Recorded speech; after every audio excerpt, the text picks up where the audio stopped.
Hi friends, எல்லோரும் எப்படி இருக்கீங்க? இன்றைக்கி நம்ம பார்க்க போகிறது என்னென்னு பார்த்தீங்கன்னா, சின்ன வெங்காயம், பூண்டு, நல்லெண்ணெய், இவங்க 3 பேரோட காம்பினேஷன் தாங்க. வேறு என்ன, பூண்டு குழம்பு தாங்க. உண்மையிலேயே சூப்பராக இருக்கும். கண்டிப்பாக நீங்கள் ட்ரை பண்ணி பாருங்கள். பார்த்துட்டு நீங்களே சொல்வீங்க நல்லா இருந்துச்சுன்னு சொல்லிட்டு. இந்த குழம்புக்கு முட்டை தாங்க நல்லாயிருக்கும். முட்டை பொடி மாஸ் தாங்க செஞ்சுருக்கிறேன். 2 முட்டையை உடச்சி ஊற்றி ஜீரகப்பொடி, மிளகு பொடி, கரம் மசாலா பொடி, உப்பு, சின்ன வெங்காயம் இது மட்டும்தாங்க. ஃப்ரை பண்ணி எடுத்துட்டா முட்டை பொடி மாஸ் ரெடி. சின்ன வெங்காயத்தை வந்து பொடி பொடியாக கட் பண்ணி வைக்கணும். இதை வந்து நல்லா ஃபுல்லாக எடுக்க முடியல, ஸ்கூலுக்கு டைம் ஆனதுனால ஷார்ட்டாக எடுத்துருக்கிறேன். நான் அடுத்த வீடியோவில் கண்டிப்பாக நான் அப்லோட் பண்ணுறேன். உங்களுக்கு தேவைன்னா நீங்கள் சொல்லுங்கள்.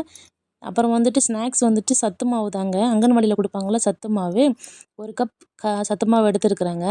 சர்க்கரை வந்துட்டு 1 ஸ்பூன் சர்க்கரை போட்டிருக்கிறேன். உங்களுக்கு தேவைன்னா போடுங்க, இல்லைன்னா வேண்டாம். ஏன்னா ஆல்ரெடி அதில் இனிப்பு இருக்கும். அதுக்கப்புறம் வந்து நல்லா கொதித்த தண்ணி, கொதித்து ஆறக்கூடாதுங்க. நல்லா கொதிச்சிட்ருக்கிற தண்ணியை வந்து மேலால் ஊற்றி, ரொம்ப ஊற்றிடாதீங்க, கொஞ்சம் கொஞ்சமாக ஊற்றி ஸ்பூனை வச்சு கிளறிட்டே இருங்க. இதில் வந்து 1 ஸ்பூன் நெய்யுங்க, வீட்டில் செஞ்சது தாங்க. 1 ஸ்பூன் நெய், நல்லா ஸ்மெல்லும் சரி டேஸ்ட்டும் சரி சூப்பராக இருக்கும். நெய்யை ஆட் பண்ணிவிட்டு நல்லா பிடிச்சி பாருங்கள். நல்லா கையில் பிடிக்கிற மாதிரி இருந்துச்சு அப்படின்னா நல்லா, அதுக்கப்புறம் அந்த உருண்டை வந்து உடையாது, நல்லாயிருக்கும். உங்கள் சைஸுக்கு ஏற்ற மாதிரி நீங்கள் உருண்டை பிடிச்சிக்கலாம். இதை வந்து வேக வைக்கணும்லாம் அவசியம் இல்லைங்க. அதெல்லாம் அப்படியே சாப்பிட்லாம், ஒன்றுமே பண்ணாது, வயிறு எதுவுமே வலிக்காது. நீங்கள் குழந்தைங்களுக்கு கூட கொடுக்கலாம். இது வரைக்கும் கண்டிப்பாக கொடுக்காத தாய்மார்கள் கண்டிப்பாக கொடுங்க, நல்லாயிருக்கும், சத்து உள்ளதும் கூட. சரிங்க, அடுத்த வீடியோவில் பார்க்கலாம். பாய்.